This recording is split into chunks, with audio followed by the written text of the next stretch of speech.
Hey guys, thanks for joining me for another episode of Learn to Play Games. My name is Lance, and today we're going to take a look at Arena for the Gods. This is a brand new game by Iello Games. It is a 2 to 6 player game that takes roughly half an hour to 45 minutes to play. It is a competitive game, so each of the players is working against the other players to have one player the overall winner at the end of the game. So in the game itself, the players are mythical heroes that have been summoned by the gods to go into the arena and fight it out and see which one is the best.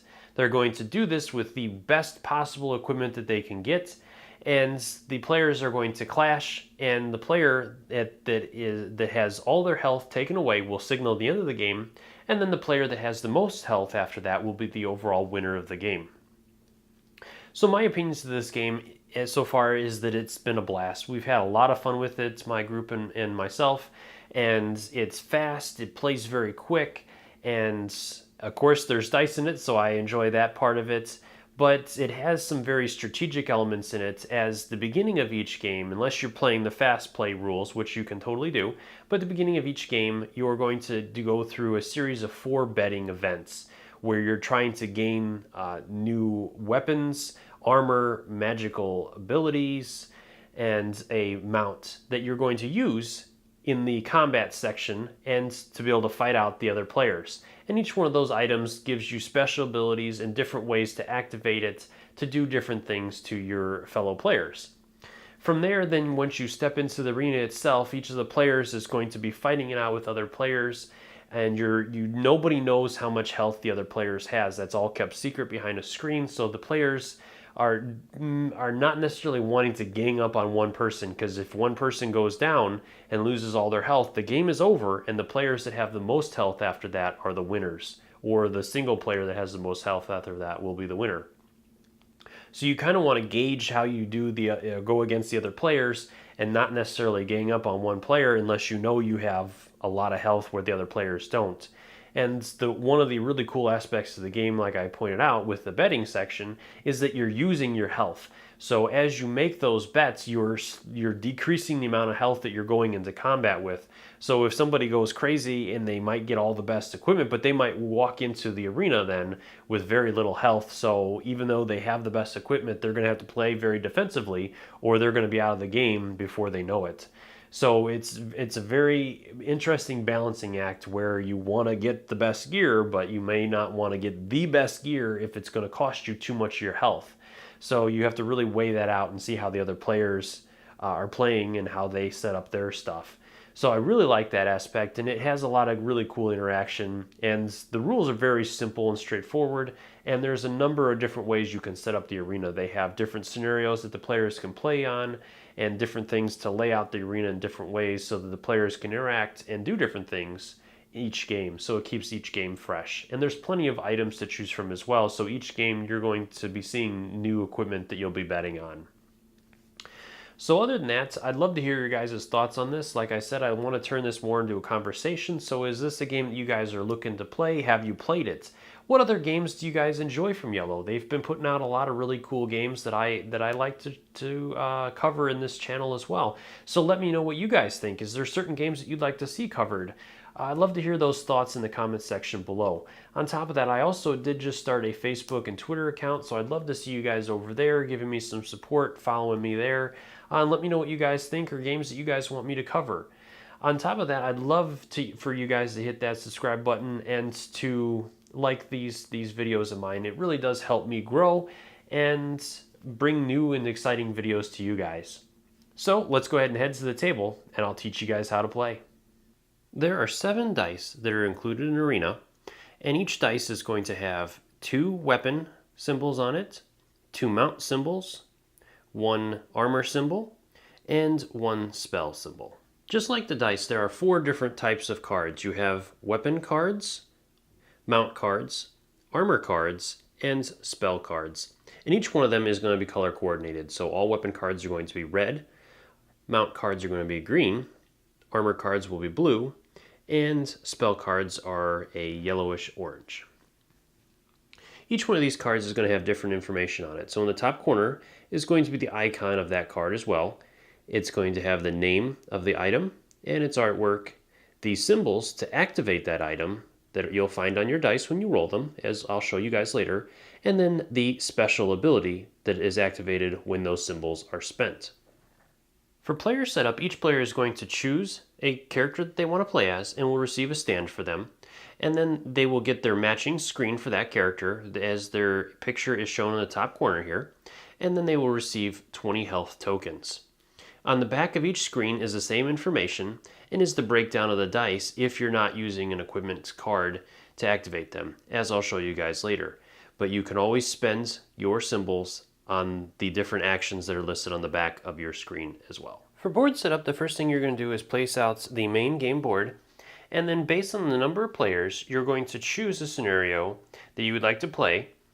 So we're going to go ahead and set up for the first scenario, and so we're going to go ahead and put out all the pillars first.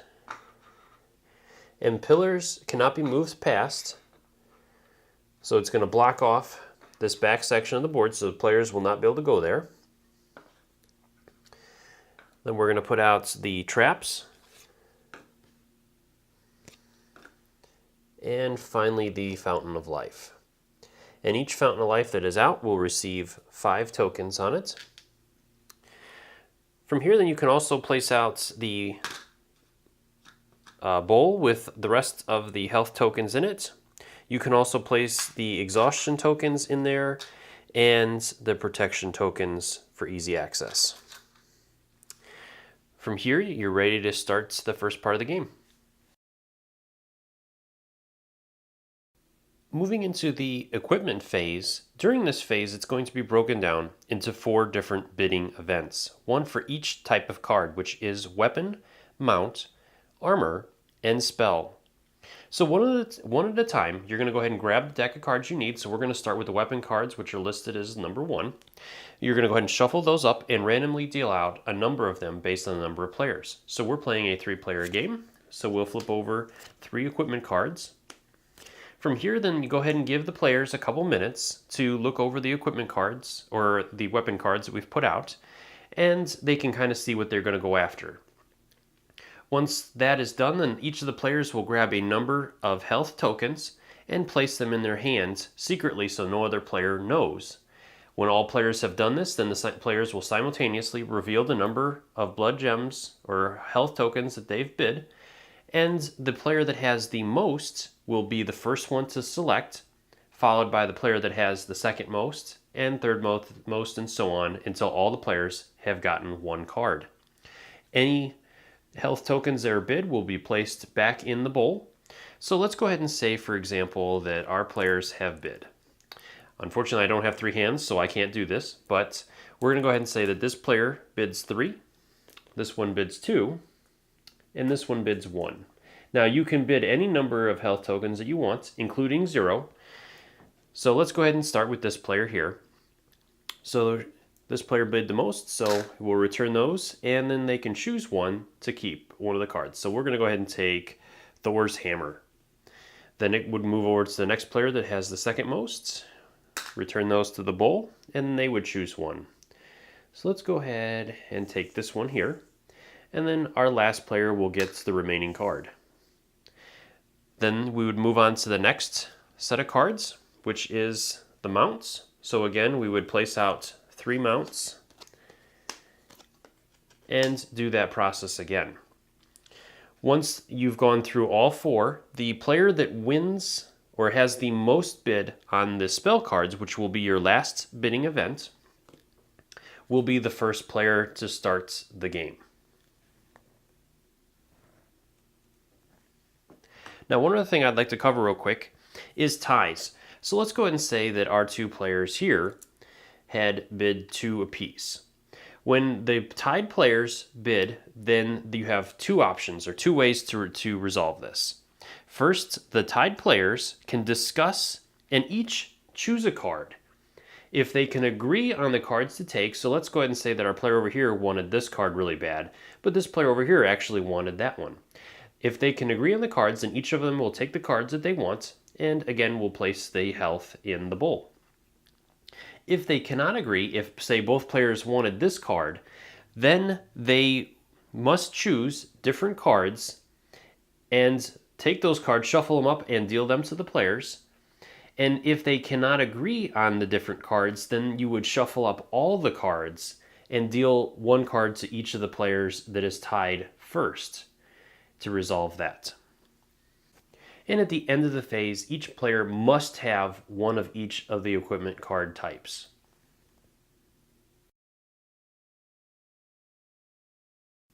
Before we get into the game, there's a couple other things that I would like to cover real quick. So the first is movement. Each movement action must be completed in its entirety, and if a hero cannot move the total distance, the extra movement is ignored, but the player is going to lose 1 health. And that doesn't matter, no matter the number of distance points. So from here, let's go ahead and take a look at this. So let's go ahead and say that our hero here is going to move 1 space. A hero can move to any adjacent space with the following exceptions. A hero can never move onto a space that has a pillar or another hero, or outside of the arena area, including the spaces behind any pillars that are blocking. So with this one, these pillars are actually blocking any spaces behind them. So the heroes will not be able to move back here at all. So in this situation, our hero could move either to this space here or this space here, which are both considered adjacent. Now, if a hero crosses or moves onto a space with a token, then they must resolve the effects of that token immediately. So the 2 tokens that are out there are the trap tokens. So when a hero moves onto a trap tile or moves through a trap tile, they're going to lose 1 health. And when a hero moves onto a fountain tile or through a fountain tile, they will gain 1 health point as long as there are health tokens on that space. The next thing I'm going to go over is the far away rule. So there are weapons that will allow heroes to hit other heroes at a distance. In order to do that, they must meet the specific rules. First, if a hero is far away, it is not going to be adjacent. So let's go ahead and say, for example, our hero over here is going to target other heroes that are far away. If a hero is adjacent, they are not considered far away. Other than that, a hero that is in line of sight is a hero that is in a straight line with another hero that is not blocked by either a pillar or another hero, as heroes will also block line of sight. So in this example here, our hero over here can draw a line of sight to this hero, but not this hero because that hero is not in a straight line from him. Or for example, if our hero was here, then again our hero is not far away because they are adjacent to our hero and cannot be targeted. Now, if you have a weapon that says of your choice, when an effect targets a hero of your choice, you may apply the effect to any hero, including your own, regardless of adjacency or line of sight. So in that situation, you could target any hero that is on the board, no matter where they are, and no matter if you can see them or not.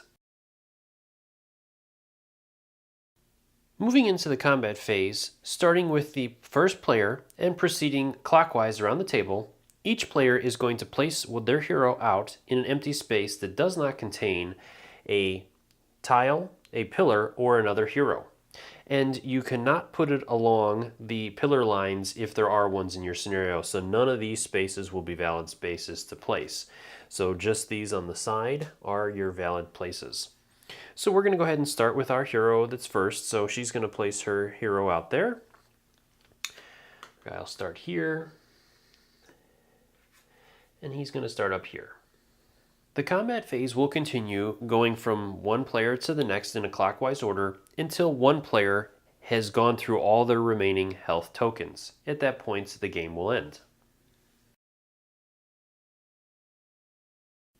Each player turn is going to consist of 3 steps, which are to prepare your turn, roll the dice, and take your actions.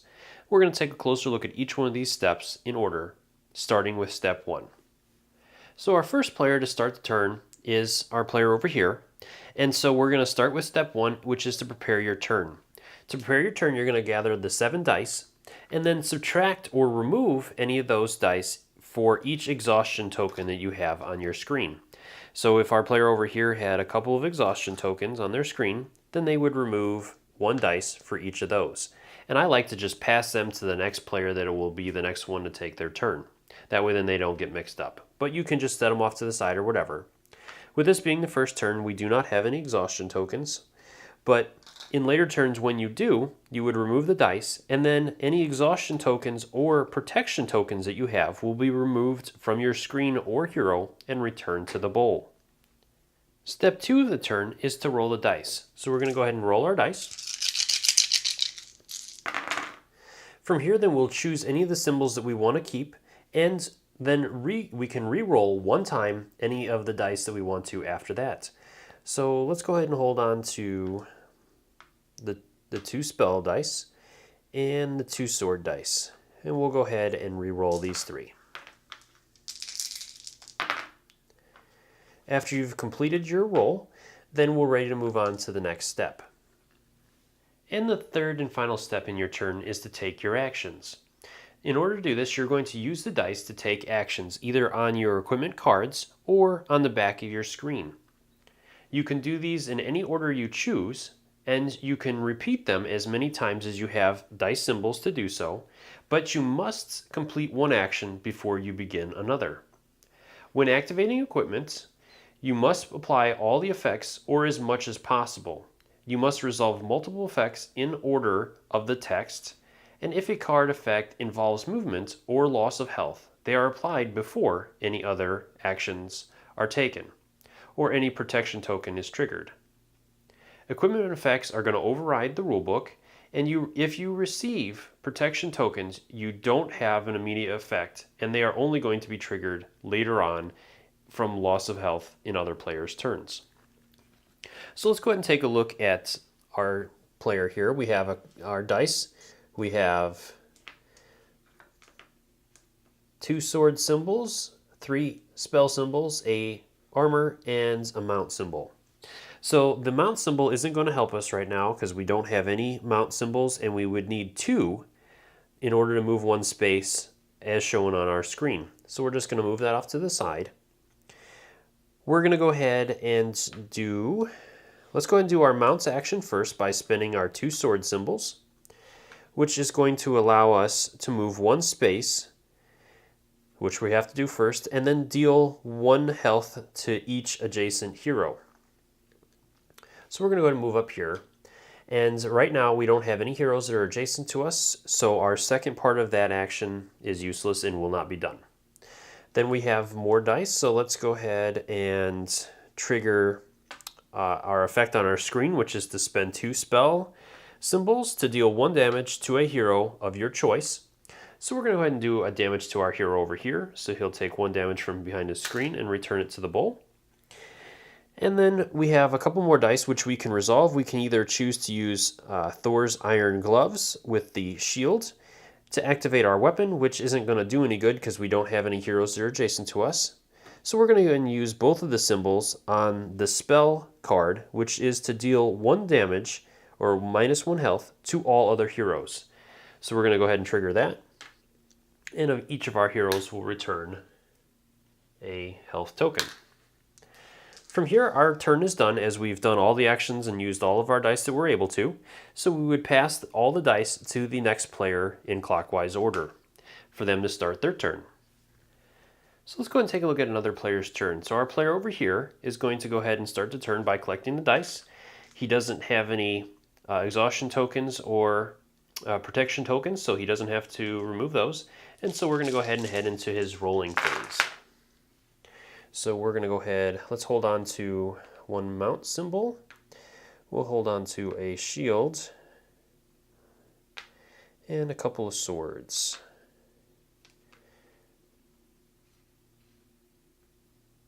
Let's hold on to that. Okay, and we'll re-roll these.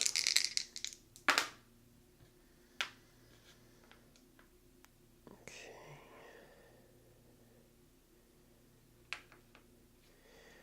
All right. From here, then we'll go ahead and do our actions. So the first one we're going to do is we'll go ahead and spend a sword and a mount symbol to move a hero of your choice 1 space. So we'll go ahead and move the hero over here onto the trap tile. When he does that, he's going to lose 1 health. And then we'll move into our next action. So we'll spend our sword and shield to gain 1 protection token. So that'll go on to our hero. And then let's go ahead